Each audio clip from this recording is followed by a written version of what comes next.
welcome to my channel. This is Kat, Koda's Corner. Anyway, today we are going to talk about why I decided to cut off all of my wonderful, beautiful, luscious, thick hair. I decided to go natural about 4.5 years ago. And the first year and a half were blissfully amazing. I had never been so happy with my hair in my life. I lied. Since I relaxed my hair, since my mom, I shouldn't say since mommy put a relaxer in my hair. So I had a relaxer from 8 until about 16, at which point I started doing texturizers. And from the texturizer, then I went to transitioning. I transitioned for about 17 months, and then I big chopped. So yeah, back to the story. My first year and a half was absolutely amazing. My hair was growing really nicely. I was learning how to handle it. I had my regimen down. You know, like everything that you could possibly want was happening. I was confident. I felt good. My self-esteem was up. You know, it was nice. And then after the year and a half mark, all hell broke loose, really. I've always had problems with dry scalp, but this was like something I had never seen before. So I was thinking maybe, my body was finally rid of all the chemicals that I had been putting in it over the years, in terms of like the relaxers and texturizers and everything. But then I realized that theory was kind of foolish, because I don't think it would take 3 years for that to happen, especially since I transitioned before I did the big chop. So then I said, okay, maybe my scalp is reacting to something that I'm putting in it. So I started eliminating the products that I was using, and I literally got down to shampoo and conditioner. I even changed those a couple times to see if something would work.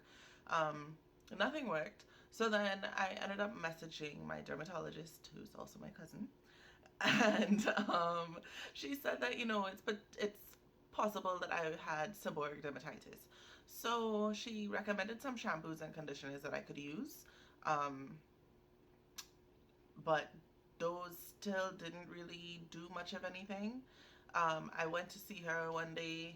She prescribed some ointment for me to use, and those did work while I was using them, but I could not use them for an extended period of time. And as soon as I would stop using it, within like 2 weeks, it would flare up again. So it was just an uphill battle, y'all. Like, my self-esteem took a big hit because of where it is. It's like it's my face, and that's the first thing that people look at when they meet you. So I would always have to explain, like, oh no, it's not that my hair's dirty, it's just, my scalp is bad. And people would, like, my coworkers be like, oh Catherine, you have flakes on your shoulder, or what's in your hair, or what's wrong with your face. And it was just a lot to deal with, because it wasn't just on the scalp of itself. Like, it would extend to about an inch onto my forehead, in the front. And it first started, it's about an inch behind the hairline, and then if it was really bad, then it would affect the forehead, and then it spread to the sides, and then finally the back. So yeah, just in that whole process, it was just getting worse and worse and worse, and I was getting more and more frustrated and more self-conscious. Things that I used to enjoy doing just because, I started leaning on as crutches to give me the confidence that I needed to even leave the house. So like my makeup, I wouldn't feel comfortable leaving the house without my makeup done. I started wearing wigs all the time. And I mean, I used to love wigs as protective styles, but I used to wear them all the time. And then when I wasn't in a wig, I would just have my hair up in a high puff. Because I couldn't do much of anything, because within a couple days, after taking hours styling my hair, within a couple days I would have to take it out because it would just look bad. Um, So I struggled with that for about, I want to say, 2 years. And then I went back to the dermatologist, and we did a full exam, of my scalp and everything. And she was like, well, it's not just seborrheic dermatitis, it's also scalp psoriasis. And we had that that kind of moment, like, no wonder why. So when we added in the psoriasis, I was like, no wonder why none of this was working, because it wasn't just that. um so it's relieving to find out that, it was something else. It was also kind of disheartening because I knew it was something that I was going to have to deal with for the rest of my life. So when I left there, I was just kind of like, whatever. Um, Within the next few months, I realized I had a moment where I was just doing my hair one day, and I was like, wait a minute, like, my hair has not grown at all. Because I did a length check, and I was just like, my hair has not grown in months. Like, it was like at least 6 months that my hair did not grow. And instead of it growing, like, it was breaking, and when the flakes would come off my scalp, like, it was pulling out some of the scalp from some of the hair from the root, and it was just a mess. So I got really, really, really disenchanted with my hair on a whole. And I, admittedly, I just stopped trying to take care of it while it was under the wigs and everything, because to me it didn't make any sense, because nothing was working and it was just getting worse. Anyway, fast forwarding through all that frustration and heartache and crying and everything that I did within the within that time period, um, this May that just passed, I decided to go home for a little vacation, because I decided that I needed a little break, um, for a couple weeks. And normally when I'm going home, I'm super excited. Like, you can't tell me anything. I'm not stressed about anything, but that wasn't the case this time. I was so, so, so, so, so concerned about what I was going to do with my hair, because I didn't want to have to spend days out of my vacation washing and styling my hair. Um, so I decided to do a 360 frontal sew-in instead of using glue to glue down the front of it, because I knew the glue would react badly with my scalp. So the girl said, the woman that installed it for me was just like, you can't really tell the difference too much between a frontal that's sewn down properly as opposed to it being glued. So I felt really comfortable that she knew what she was doing. She botched that install so badly. Like, I couldn't even pull up my hair because you could see the braids at the back. Um, when she sewed down the front of the 360, within like 2 days, it was sliding back so far that you could literally see about 3 to 4 inches of my braid pattern, and it would just slide during the day, just in regular activities.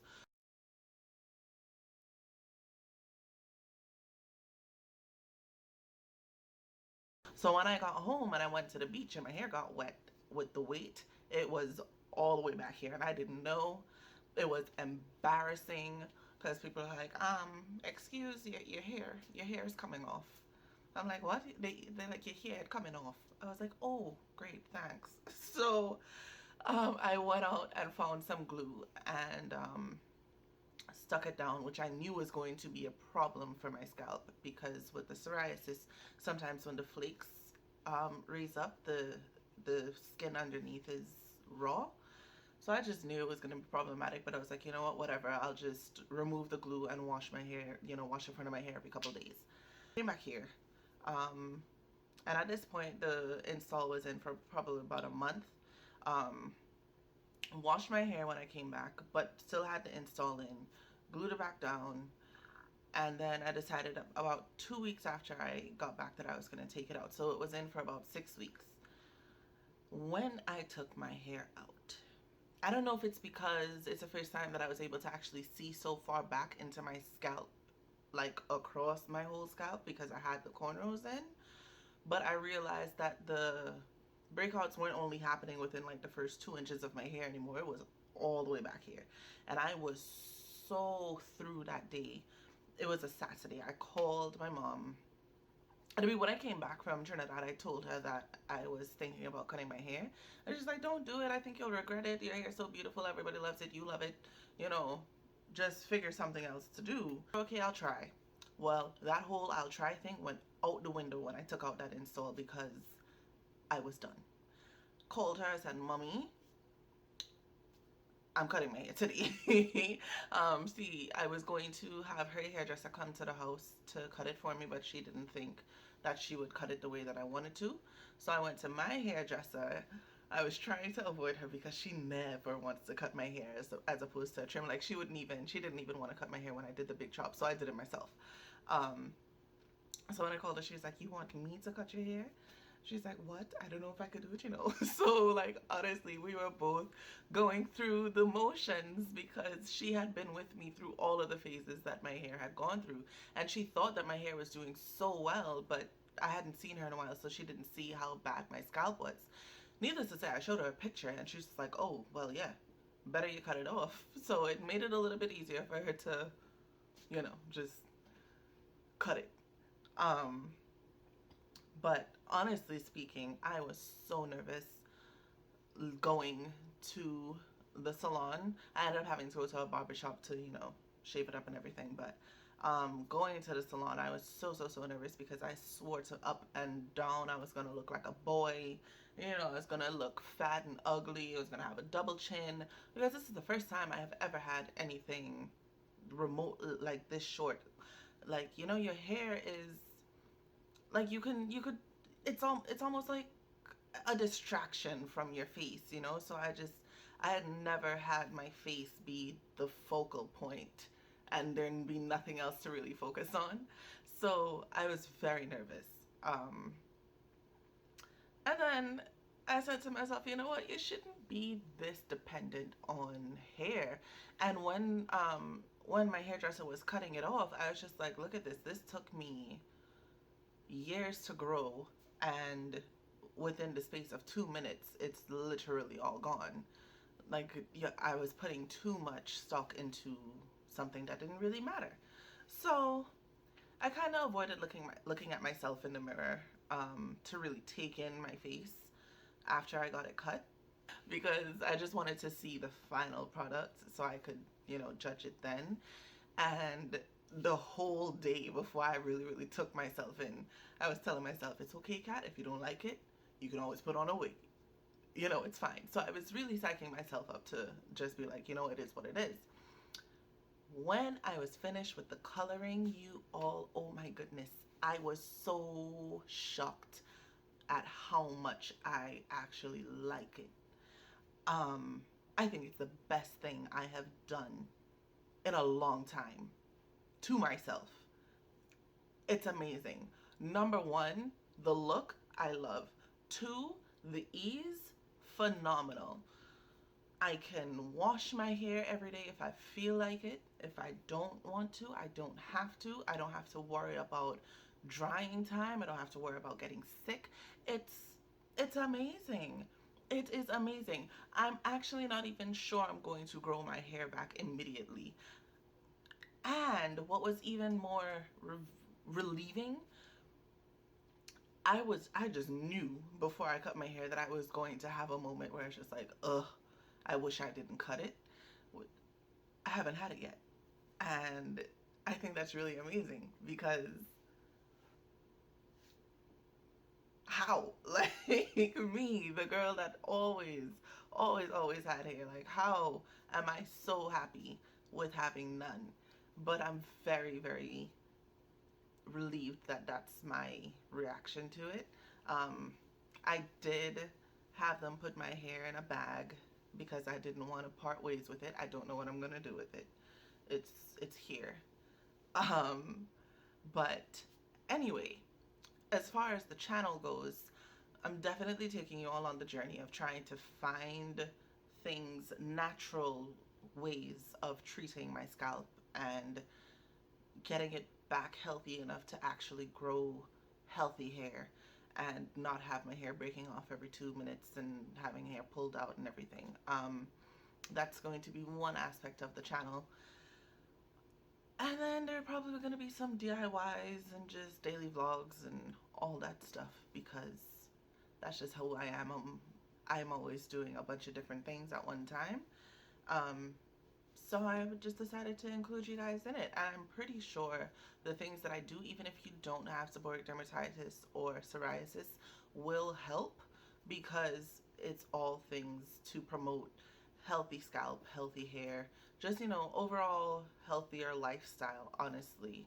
I've been incorporating a lot of different changes and documenting the progress. So as that happens, I'm going to keep you guys updated. If you guys have any questions for me, please let me know. I might insert some pictures. I'm not sure. I'm not really that, you know, I'm not too sure if I'm going to put the pictures in of my scalp, how it was, so you guys understand, like, why I was so just over it. And I might also put in some pictures of what my hair was like before I cut it off. So I think I'm gonna end it here. It's really late. I think it's like after 3 or 4 o'clock in the morning at this point. I need to get some sleep. It's been a long day. So I will catch you all later. Bye bye.